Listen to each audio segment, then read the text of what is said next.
আসসালামু আলাইকুম। ওয়ালাইকুম আসসালাম। কি অবস্থা, ভালো না? জি আলহামদুলিল্লাহ ভালো। আচ্ছা, আমি এই যে সকালবেলা ঢাকার থেকে আসছি, তো অনেক ঠান্ডা, বাইক চালাইলে আরো ঠান্ডা লাগে, কিছু জ্যাকেট ট্যাকেট ছিল, খুলে আসলাম। তো আসসালামু আলাইকুম সবারে। আমার নাম জলিল, আমি ব্রাকে চাকরি করি। তো এখানে আমার অ্যাসেটগুলি আছে। আমি গরিব মানুষ, বেশি নাই। তো আমি গ্যান্ডারি ক্ষেত করছি, পেঁপে ক্ষেত করছি, পুকুর আছে, দেন এই রেঙ্গুন বাস আছে। তো রেঙ্গুন বাস সব আমার এরকম হয় নাই, হইতেছে আমার বড় প্রজেক্ট আছে। তো দেখানোর জন্য এই ঝাড়টা দেখানো, এরকম অনেক আছে আমার রাখা। তো এই সেই ঐতিহাসিক রেঙ্গুন বাস, যেটা নিয়ে তোলপার। এই বাসটা হলো রেঙ্গুন বাস। এই যে দেখেন সে কি পরিমাণ বাস দিছে, আরো তো অনেক কাটছে, অনেক কাটছে। দেখানো যাবে কি না? এই যে কাটছে, এই যে কাটছে, এই যে কাটছে, এই যে কাটছে, এদিক দিয়ে অগণিত কাটছে। আর সে তার ধর্ম হইলো এই যে করল দিয়া যায়, করল আর অগণিত বাস। এটাই সেই রেঙ্গুন বাস। অনেকে বলে একটা চারার থেকে এতগুলি হয় কি না, যদি একটু দেখানো যায়, এদিকে ক্যামেরা দেখানো যাবে কি না।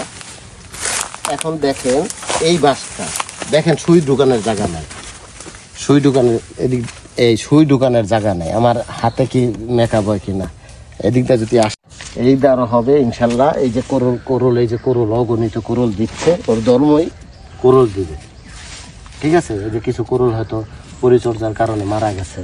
তো দেখেন হে এখানেই কতগুলি বাস, তাহলে 4 বছর প্লাস রাখলে এখানে কত বাস হবে, কত বাস হবে। তাইলে এই অনায়াসে এই বাসটা নিয়ে কাজ করলে সে খালি জমিনে পুইতা সে 5-7 বছর আর না গেলে যেয়ে দেখবো কোটি কোটি টাকার সম্পদ হয়ে গেছে। তারপরে বাঁশ কাটবে, তারপর গোড়ার থেকে আবার হবে, আজীবন খালি দিয়েই যাবে, দিয়েই যাবে।